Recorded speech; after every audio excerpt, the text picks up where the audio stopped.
This is Laurie Holleman Sherrod. Last weekend I went to visit my father, Joseph Tullie Holleman, for his 88th birthday. On 2 days before his birthday, we recorded this conversation on October 8th, 2011. What is your earliest recollection? First thing you remember? I remember living in Cincinnati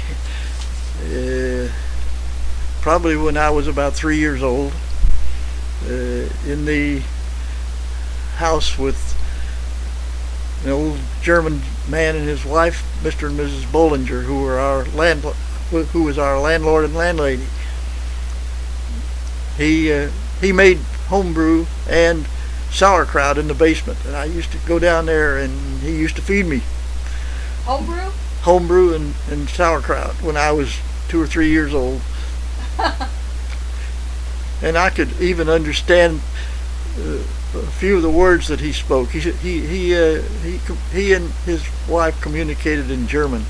Do you remember any stories your grandparents or parents told you about things that happened before you were born? I remember a lot of things that I was told. Tell me. My memory is very good. I remember practically everything that they ever told me, I think. Well, tell me one story or two. One right now, and then we'll record a second one. Or one item.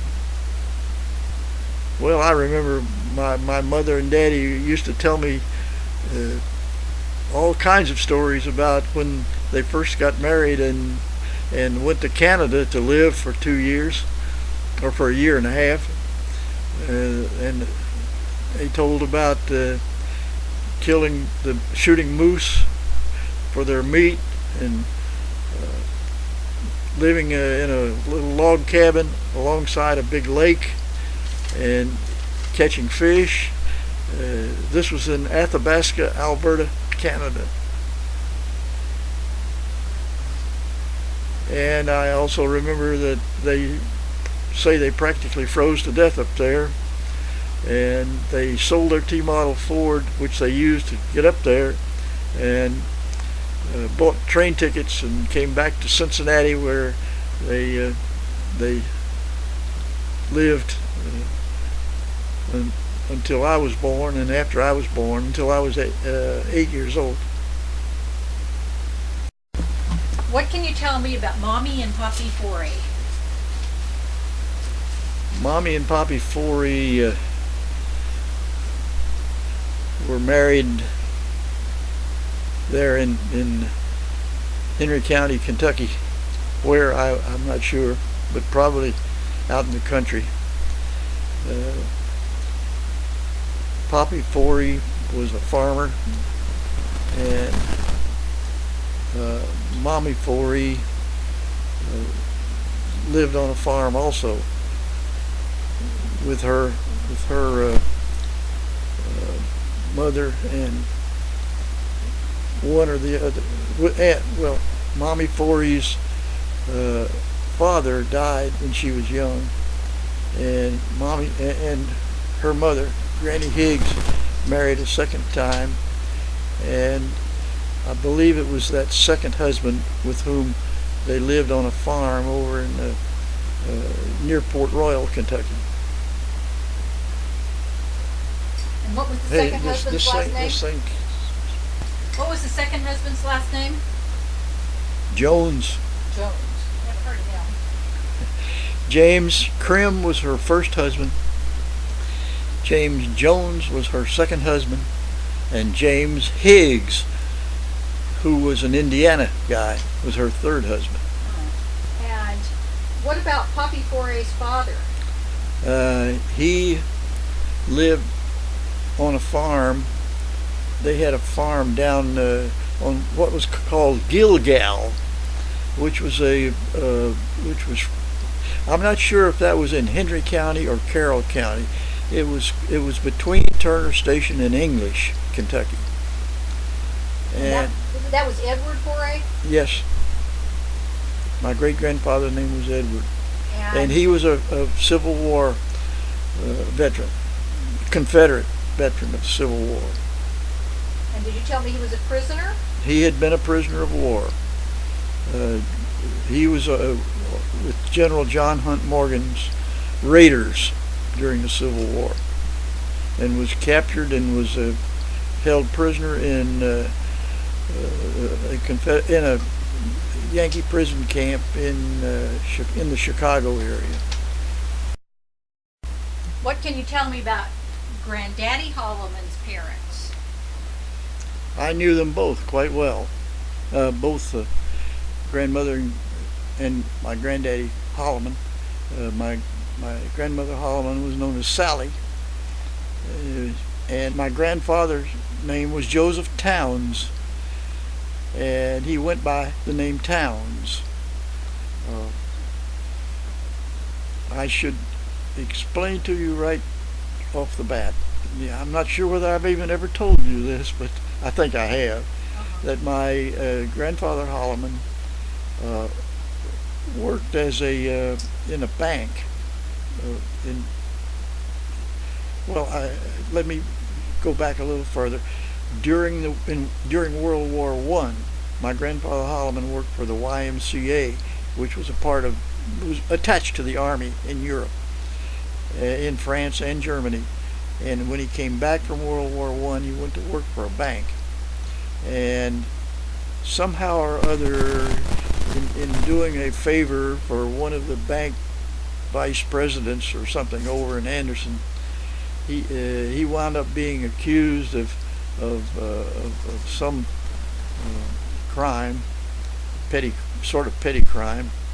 But he wound up in the prison in Columbia for a few weeks until the people in Anderson got up a big petition and sent down there, and they let him out.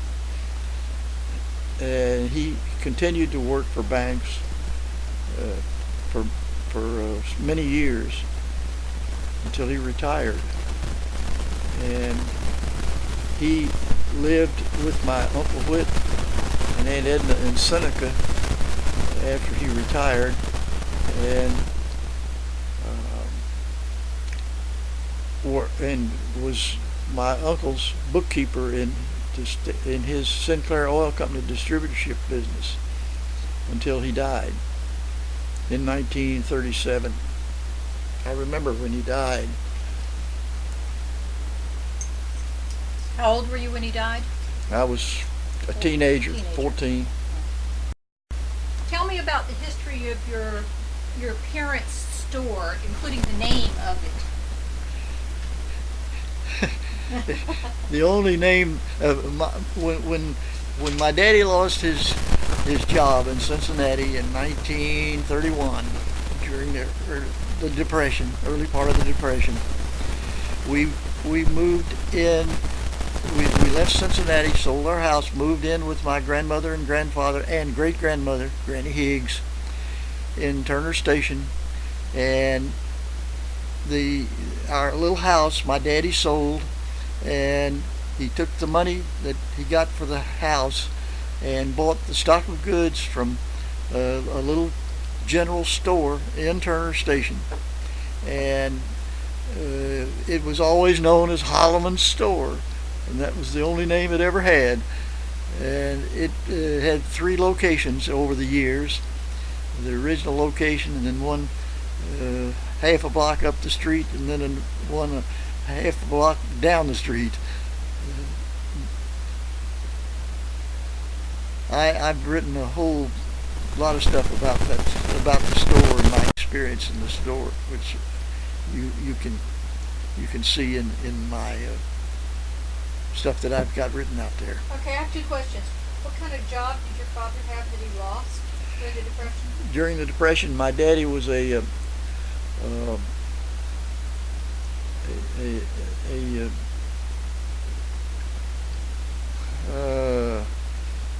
he was an engineering draftsman.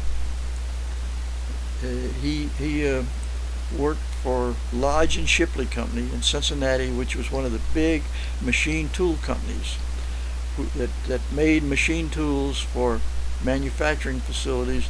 And one of their main Lodge and Shipley's main customers was Ford Motor Company, and my daddy's job was running as a machinist, was running the lathes and drill presses and stuff like that, and also doing mechanical drawing of some of the equipment that they manufactured. Where did he get the training to do that, or did he just learn on the job? He learned on the job, but he also took one correspondence course in the drafting part of it. In fact, somewhere back there in my little warehouse, there's I think that course is still back there. Wow. When he went to didn't he go to the University of South Carolina? My daddy went to the University of South Carolina in 1914 and was there for either 1 or 2 years studying law. Oh. But he went off to the Army in World War I and never did go back to South Carolina. He went to work for AT&T building telephone lines. He was the clerk for the crew, and he took care of all of the logistics involved in arranging for transportation, arranging for places to sleep, arranging for food, doing the payrolls and everything for this crew that was out building long distance telephone lines. They built lines from Alabama to North Carolina, and then they were transferred up into Kentucky, and they were building lines in Kentucky when he met my mother at my grandmother's boarding house, which his crew was staying at. Okay. One more question about the store, and you may have this in what you've written. Oh.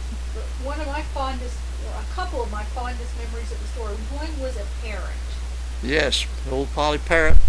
One of the customers in our store, an old gentleman who lived down the creek, had this parrot, and he wanted to move to Florida with his family. So my daddy drove him to Florida with his family, and the old man gave my daddy the parrot, and we had that parrot until we closed out the store. That was about 1933 or 4, and when we closed out the store in 1963, and my daddy still had the parrot, and we took the parrot over to a friend in Sligo, Kentucky, and gave it to that friend. So the parrot was more than 30 years old? Oh, the parrot was probably 80 or 90 years old. Oh my goodness. Parrots live forever. Wow. And the other thing I remember is, of course, like an old coal burning stove and a television. Yes, that television was the first television that I bought when your mama and I moved to Washington, D.C. in 1947. We bought a 10-inch TV, and we used it for about a year and a half, and when we were transferred to Chicago, I gave the TV to my daddy and bought a new one in Chicago, and he put that TV in the store, and everybody in Turner Station came to town to see that TV because it was the only one in the area. But we didn't have a television in Arkansas, right? In Arkansas, we were too far away from the station. You see, TV was only over the air then, no such thing as cable. Tell me about how you met Mama. That's easy. I think I know, but tell me anyway. When I finished high school, the decision had already been made that I was going to go to Clemson. They packed up my little trunk, and I came down to Seneca to move in with my Uncle Whit and Aunt Edna because I was not going to live on the campus at Clemson in the barracks. I was going to commute every day. That was in September of 1940. in October of 1940, on my 17th birthday, my Aunt Edna decided to have a surprise birthday party for me. And she invited two of my playmates and two girls who I also knew, and one cute little girl whom I had only met one time. And the girl that I had only met one time was Adele. And she and her family had just moved to Seneca a few weeks before, because her daddy had been transferred to the 3C camp near Clemson to be the superintendent. And he did not want his family to live in Clemson because there were too many cadets there. And so he bought a house in Seneca. And lo and behold, his daughter started her life in Seneca with me as her boyfriend, and we never quit. Okay, tell me about your appointment to the Naval Academy. Well,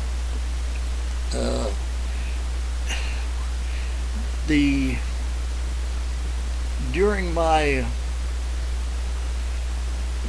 time at Clemson, my daddy, who was a fisherman in Kentucky, had a friend, a lawyer friend. His lawyer was a friend whom he fished with, and he had gone to his lawyer's office one day to discuss going fishing, and the lawyer got a telephone call from our local congressman, wherein he asked the lawyer if he knew anybody who had a son who was in college who would like to go to the Naval Academy, because one of the congressman's appointees at the Naval Academy had flunked out. And the lawyer asked my daddy if he thought I would like to go to the Naval Academy, because he knew me and he knew I was at Clemson. And my daddy asked him how much it would cost, and the lawyer said, "Oh, it's free." And my daddy said yes, he knew I would love to go. And my daddy called me that night at Uncle Whit's house and asked me if I would like to go to the Naval Academy, and I said, yeah, it sounds like a great idea. And a few days later, I got all the papers necessary, and they found out that I was missing a couple of subjects to qualify, but the subjects were subjects that I could get in summer school that summer before going to the Naval Academy, which I did, and I qualified and went in July 1941. I signed into the Naval Academy and held up my hand and said, "I'm in the Navy now."